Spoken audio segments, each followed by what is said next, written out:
Hi, in this presentation, we're going to discuss rotational motion. So anytime we have an object that's kind of turning about an internal axis, and you can think of, say, a tire turning on on a axle on your car, or maybe a record on a turntable. As that object turns around its internal axis, it's undergoing circular motion or rotation.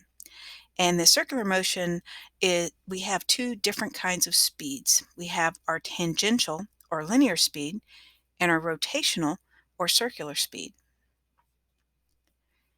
So for tangential speed, we have to look at the distance traveled by a point on the rotating object. So you can see in our illustration, we have our two bugs. So as the turntable revolves and the bugs move, we can measure the distance they travel and divide it by the time it took the bugs to travel that distance, and we get its tangential speed. And we use the symbol V for that. And you can look on the picture and you can kind of see that the closer the bug is to the circumference or the outer edge of the circle, it has to cover more distance than the bug sitting closer in towards the label of the record. So points further out from the axis of rotation, closer to the outside, have a higher tangential speed. Rotation, or angular speed, is a number of rotations or revolutions per minute of time. So in our record that we saw in the previous slide, a lot of times albums are, say, meant to be played at 33 RPMs or 33 revolutions per minute. And we can also estimate the speed of, say, moving tires or engine cams by rotations or revolutions per unit of time. And when we express this rotation or angular speed, we use this symbol, this kind of italicized W here.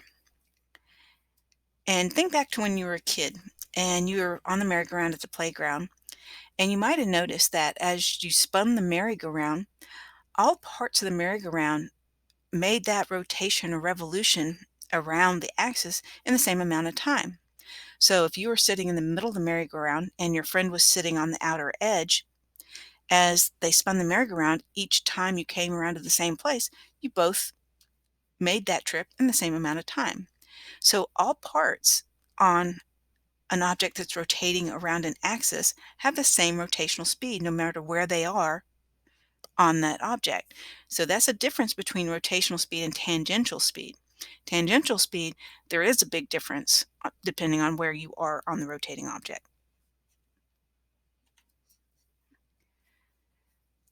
And I just kind of talked about that, but you have the same rotational speed no matter where you sit on the merry-go-round. But your tangential speed, again, is going to be different depending on where you're sitting on the merry-go-round. And your tangential speed is in direct proportion to the distance from the rotational axis. So if the rotational axis is right in the middle of our merry-go-round and you're sitting right beside it, okay, your tangential speed is going to be pretty small. Okay?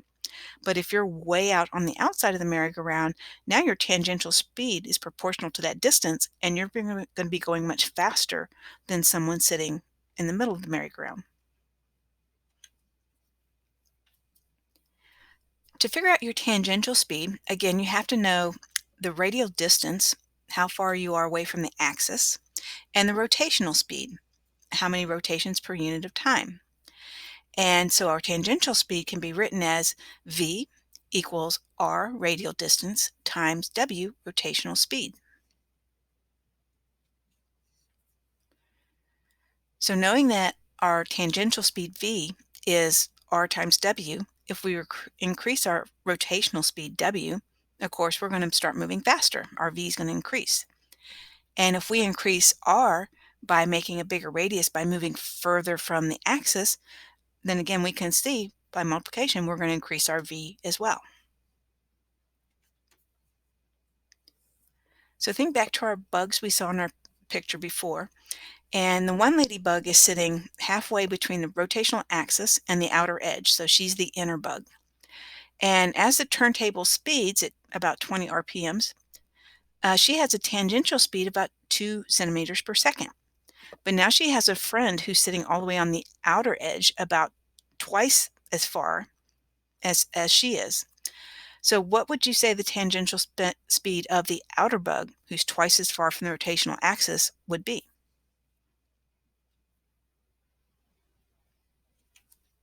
Okay. Well, the outer bug, since she is twice the distance of the inner bug from the rotational axis, her tangential speed is going to be twice as much as the inner bug. So the rotational speed is going to stay the same. And if we double that radial distance, then our tangential speed is also going to double. So we could write our tangential speed as v times 2 centimeters per second, because that's the speed of the other bug, times 2, because we doubled our radial distance, and get 4 centimeters per second.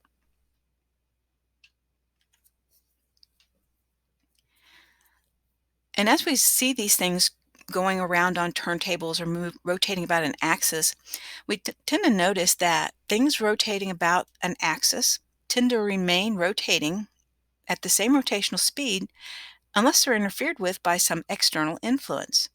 And this is really similar to Newton's first law of linear motion, which is an object stays in motion in a straight line unless it's acted on, or an object stays at rest unless it's acted on.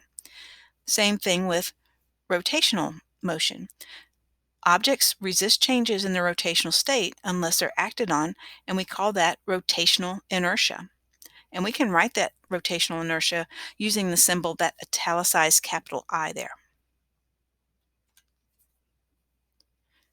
So rotational inertia depends on both the mass of the object and also how that mass is distributed about the axis of rotation.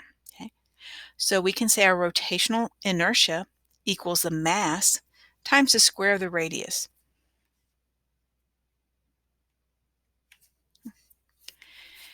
And think about if you had a barbell that weighed, say, 20 pounds, and then you also had a dumbbell that weighed 20 pounds. And in the first picture, if you grab the dumbbell, the weight of the dumbbell is very close to the axis of rotation where you're going to grab the handle. So you can rotate it back and forth, left and right, fairly easily, even though it has quite a bit of inertia.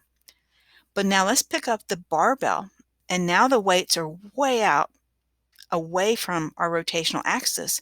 And when you pick up that barbell and try to rotate it left and right, it's much more difficult because the weight is further out from the rotational axis, and we've increased our rotational inertia.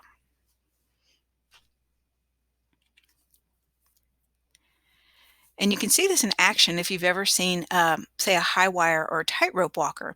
A lot of times they'll carry a long pole. And what this long pole is doing is it's helping to distribute the mass away from the rotational axis.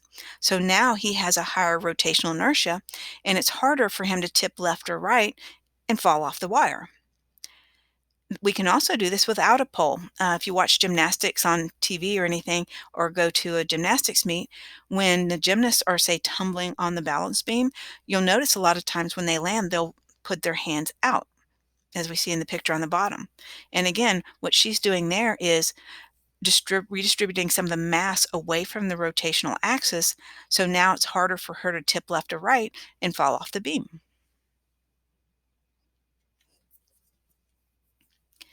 Our rotational inertia can also depend on the axis that we're rotating our object around. So consider a pencil, and if we rotate it around its long axis, the axis that goes through the pencil following the line of the lead of the pencil, it's pretty easy to rotate an object around its long axis. And then in the second picture, if we just kind of pick up our pencil in the middle and then rotate it right and left, it actually takes a little bit more force to rotate it around that vertical axis, but because it's a pencil and doesn't weigh much, we can still do it pretty easily. But then if we take this long cylindrical object and put the axis through the eraser end, and so now that's the center of rotation and the whole pencil is rotating around where the eraser is, that's going to take more force than the others. That's the hardest to rotate an object through a vertical axis passing through the end of that object. So a rotational inertia depends on the shape of the object and its rotational axis and how that mass is distributed around the axis. And you can see in this picture, it kind of tells you how our rotational inertia can change depending on whether we have a simple pendulum up on the top left, a hoop right beside it, a stick um, swinging from a string, or a solid cylinder or solid sphere.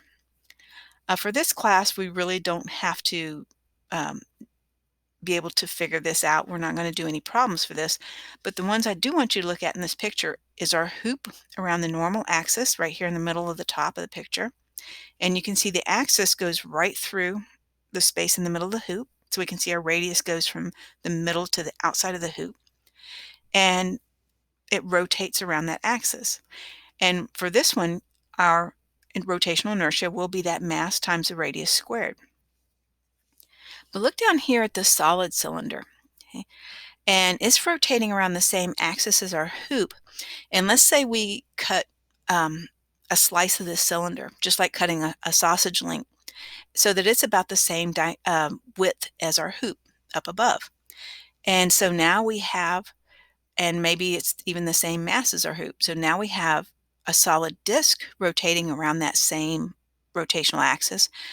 But if we did the calculations, we would find out the rotational inertia of that solid cylinder would be 1/2 times r mass times radius squared. So it would have less rotational inertia.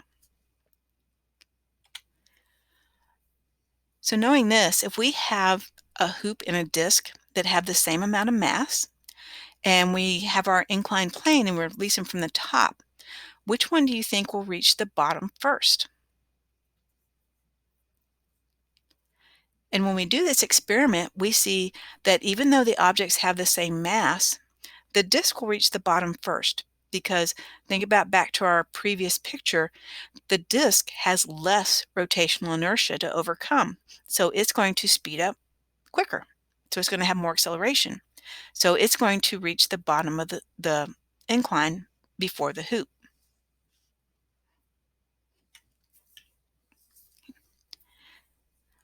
And you heard me mention force when we were talking about rotational motion. And when we talk about force and we talk about the rotational counterpart of force, we're talking about torque. And torque is usually measured in newtons per meter, or Nm. And torque depends on three things.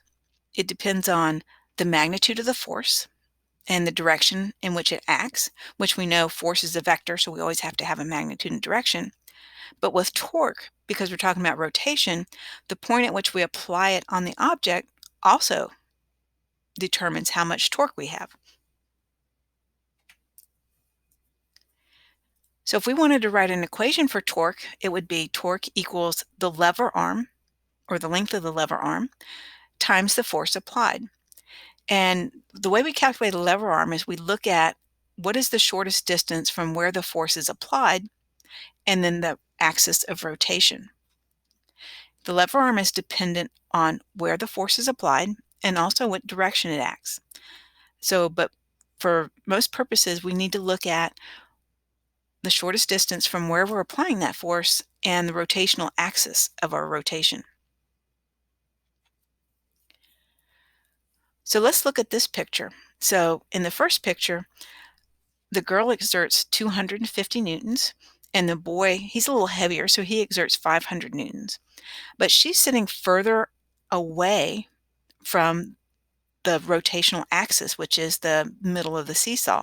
So she's twice as far away. She's sitting at 3 meters, and he's about 1.5 meters away from the rotational axis. So if we multiply this out, torque equals the lever arm times the force, we get that on each side of our rotational axis, which is the middle of that seesaw there, we have 750 newtons, right? 250 times 3, or 500 times 1.5. So now let's look at the second picture. Now, same weight, we have a 250 Newton girl. The boy is exerting 500 newtons. She's sitting 3 meters away from the rotational axis. He's sitting 1.5 meters away from the rotational axis. But the difference is now we're hanging her from a string, So do you think the seesaw would still be balanced?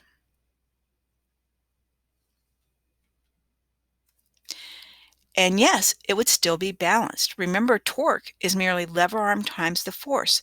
And even though we've hung her from the seesaw on this swing, the lever arm and the force she's applying have not changed. The lever arm is still that shortest distance from where the force is applied right here, from the rotational axis right here, the middle of the seesaw. So even though she's down here, she's still applying the force up here. So the lever arm and the force have not changed. They're still in balance.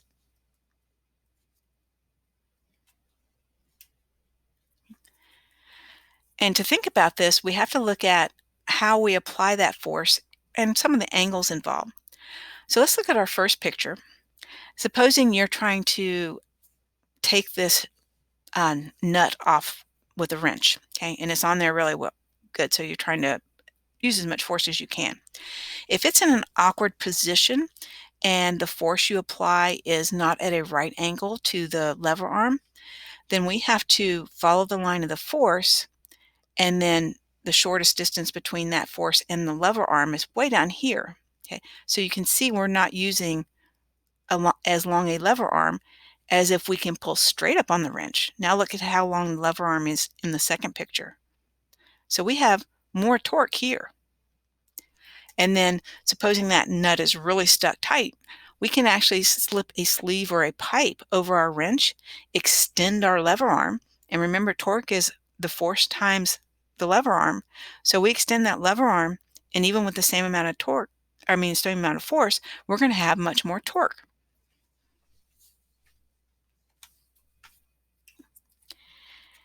And so let's look at it using our boy and girl on a seesaw. So these are the same numbers we had in the previous picture. She's exerting 250 newtons. The boy is exerting 500 newtons. He's 1.5 meters away from the rotational axis, the middle of the seesaw. She's 3 meters away from the rotational axis, the middle of the seesaw. So we know that even though she's on a swing, it doesn't change the torque. But now, let's say all of a sudden we hand her a bag of apples that exerts 50 newtons of force. So obviously her end of the seesaw would start coming down. But if they want to balance, where would she have to move in relationship to that seesaw pivot to balance?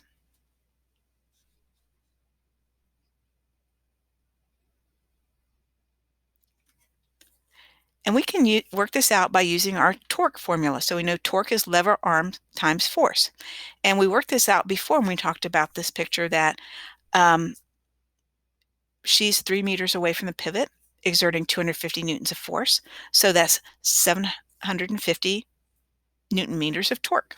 Same thing with the boy. He's exerting 500 newtons of force, but he's only 1.5 meters away from the pivot arm, so his lever arm is 1.5.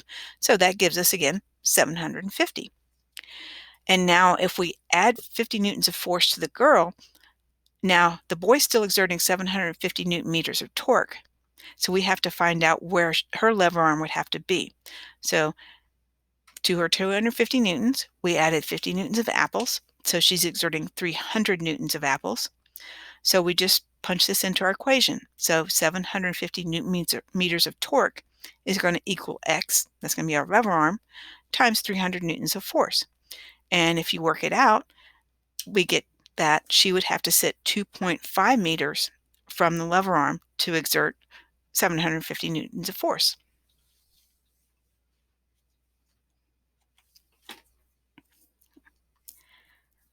So also when we talk about rotation, we can talk about the center of mass and the center of gravity. And the center of mass is the average position of all the mass that makes up that object.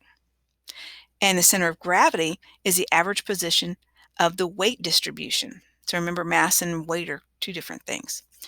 But because mass and weight are proportional, in most cases, the center of gravity and center of mass are the same point on an object. It's very rare that they're not. So to determine the center of gravity of an object, if we have something like a sphere or a cube, it's really easy because basically we just go to the very middle of that object and that's the center of gravity. But suppose we have some irregularly shaped object, like say we have this cut out map of the United States. It's a very irregular shape, so we couldn't just say right in the middle is the center of gravity. So what we can do is we can hang this object from one point, and you can see over here, like around Vermont, New Hampshire, they drilled a hole, hung the map from that hole, and then draw a vertical line straight down from that suspension point. Then we can hang the map from another hole that we have drilled over here about in Oregon, and hang the map from that, draw another line straight down. Okay, and where those two lines that we drew intersect is the center of gravity.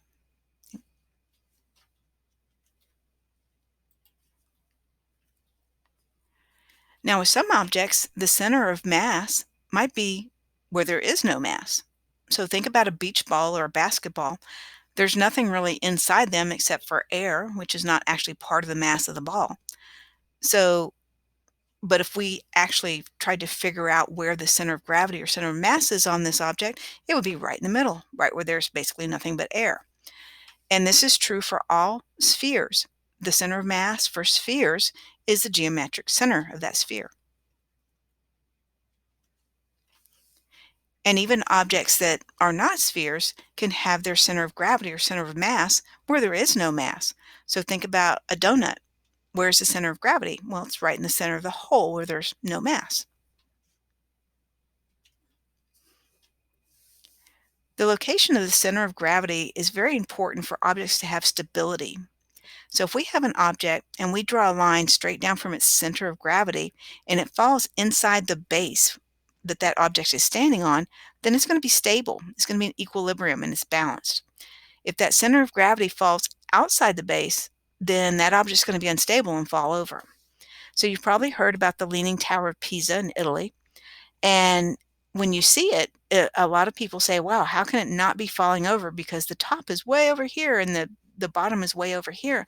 How is it not falling down? Well, when you look at the tower, you can see that the lower stories are much thicker and heavier and larger than some of the top stories. So they have less mass up here. So the center of gravity is lower than you would think it would be just looking at the height of the tower. And the center of gravity, if we draw a line straight down, is still within the base of the tower, so it doesn't fall down. Same thing when you're, say, bending over to touch your toes. And before I talk about that, I want you to do a little experiment. Go ahead and pause the video after I tell you what to do. So stand up and in the middle of your room, just bend over and touch your toes. And it should be pretty easy for most of us. And then after you do that, find a wall and back up so that your heels and the backs of your calves and thighs and your butt is against the wall. And now try to touch your toes. And so you guys try that and then we'll talk about it.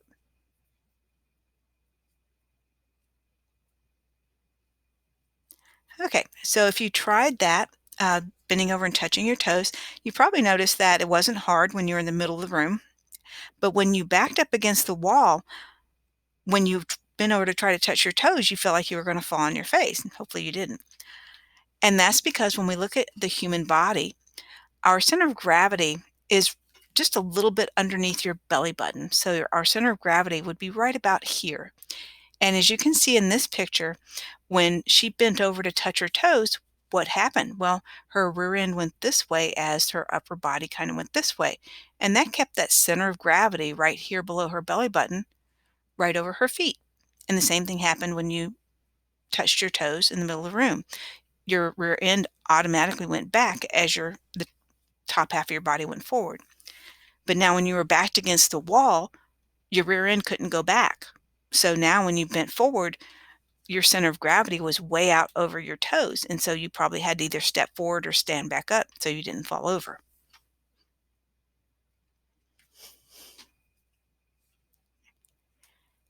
Let's move on now to centripetal force. And centripetal force is any force that's directed towards a fixed center. And centripetal just means center seeking or towards the center. So let's look at our little girl here, and she's got her tin can and she's whirling it around at the end of the string.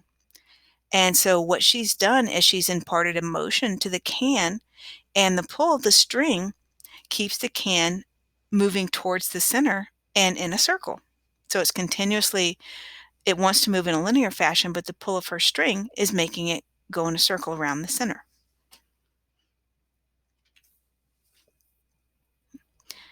Centripetal force depends on the mass of the object, the tangential speed of the object, and the radius of the circle. So we could write it as centripetal force equals the mass times the tangential speed squared divided by the radius of the circle that it's moving on.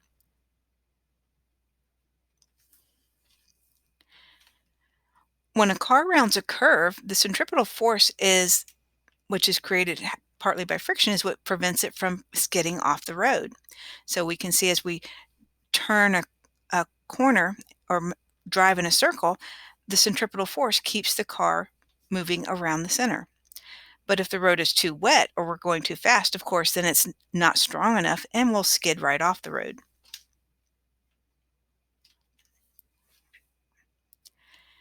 And although centripetal force is center directed, if an occupant inside this rotating system seems to experience an outward force, and we call that centrifugal force, and that means center fleeing or away from center. Think about our picture before where the car is driving around in a circle. And what kind of force as the passenger of the car do you feel as that car is taking you around in a circle? Well, you'll feel kind of pulled towards the outside, right? And if they're going fast enough, you'll be all kind of squished up against the passenger side door. It's a common misconception that people think that centrifugal force is actually pulling you outwards, like when you're riding in the car. But actually, and some physicists will tell you, is actually no such thing as a centrifugal force.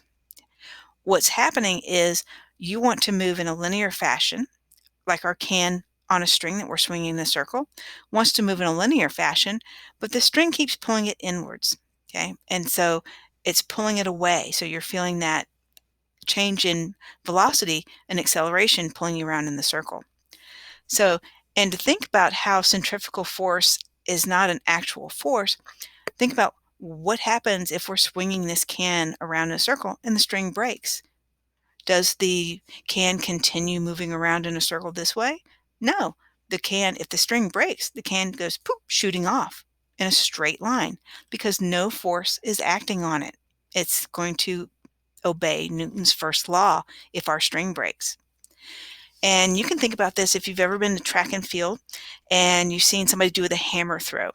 And basically with the hammer throw, they're swinging a hammer on a chain just like we would swing this can on a string. And the hammer thrower usually spins around in a circle several times, gets that hammer going around in a circle and gives it as much velocity as they can, and then they let go of the chain. And what happens when they let go is the hammer shoots off in a straight line. It doesn't continue going around in a circle. It shoots off in a straight line because, again, it has to obey Newton's first law. If the athlete is no longer exerting that force on the chain, making the hammer go around in a circle, the hammer is going to go straight.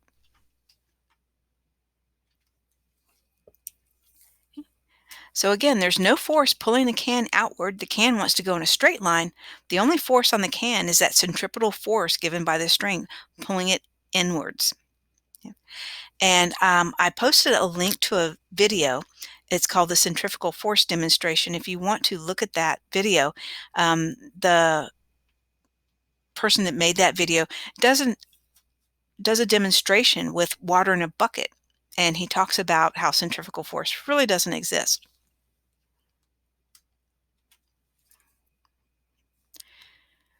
So now and the only time we can actually say the centrifugal force kind of exists is when we're inside that rotating reference frame. And we will experience that as real as any other force, like gravity. So let's say we're spinning our can around on a string. And if we have a bug on the bottom of the can, he's going to experience a pull towards the bottom of the can, just like he would experience the pull of gravity if he was standing on the ground. And think about if you've ever been to one of those carnivals where they have the thing where you stand up in a circle and it spins really fast and they drop the floor out from underneath you. but you don't fall because you're pressed up against the wall of that spinning cylinder. Same thing. You experience that force, that centrifugal force, and it feels almost as real as gravity because it's pushing you back against the wall. And there's some talk that we can use centrifugal force to actually simulate gravity if we build space stations large enough. And we could make our space station like a wheel here in the middle picture, spinning around that middle axis. And then as that wheel spun, if we were standing inside the space station, we would feel a force that would be similar to gravity. And to simulate the acceleration due to gravity, which is we've been using 10 meters per second squared, a space station would have to have a radius of about 1 kilometer, which means the whole space station would be about 2 kilometers across, which is about 1.25 miles. And it would have to rotate at a speed of about 1 revolution per minute. So if you were here on the space station in 1 minute, you would go all the way around and be back at this point.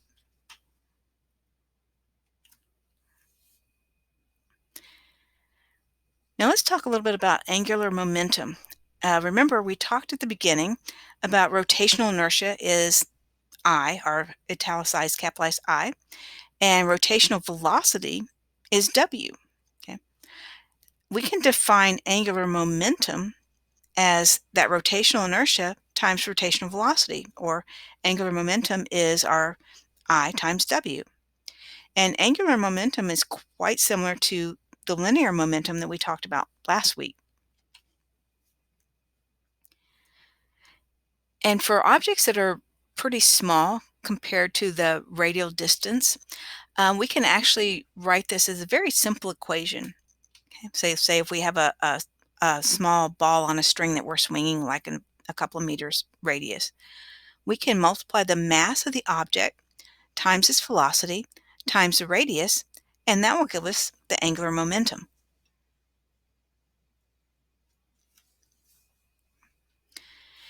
And to change the angular momentum of an object, we have to have some kind of external net torque. And you might remember that, again, Newton's first law, when we talked about inertia, says that it's going to maintain its speed and direction unless it's acted on. Same thing with rotational motion. An object or system of objects is going to maintain its angular momentum unless we act upon it by an external net torque.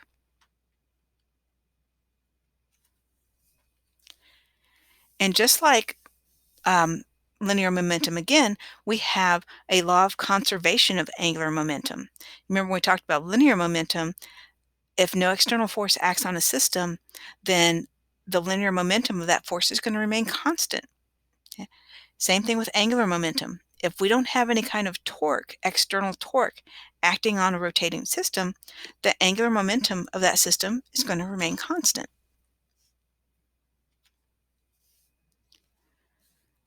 So thinking about our momentum is our velocity times mass times our radius. Let's say we have a 2-kilogram can and we're swinging it around at a velocity of 5 meters per second. And the radius of the circle, so the distance between our hand and the can, is 1 meter. And so suppose we suddenly pull the rope in halfway. So we change our radius to a half a meter. By what factor would the speed of the can change?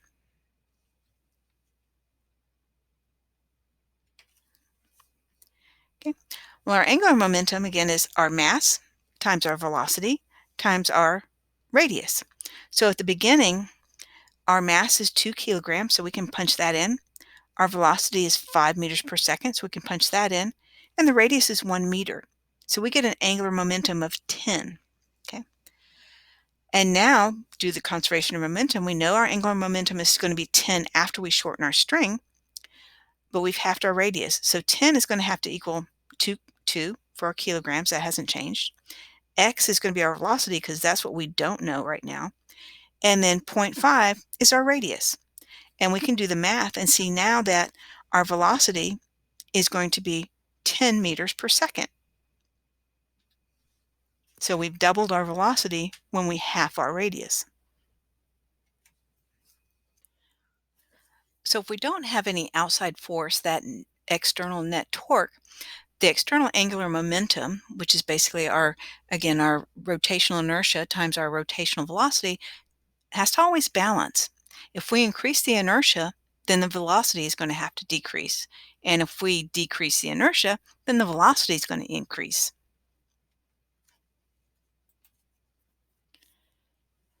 And we can see this conservation of momentum when we have someone standing on a, say, a turntable, and say they have a weight in each hand. And we can see here that the inertia is pretty great when he has his hands out wide because the weight is far away from the rotational axis, as we saw before. But when he pulls his hands in, now the inertia is less, and now the velocity is going to increase, and so he's going to spin faster.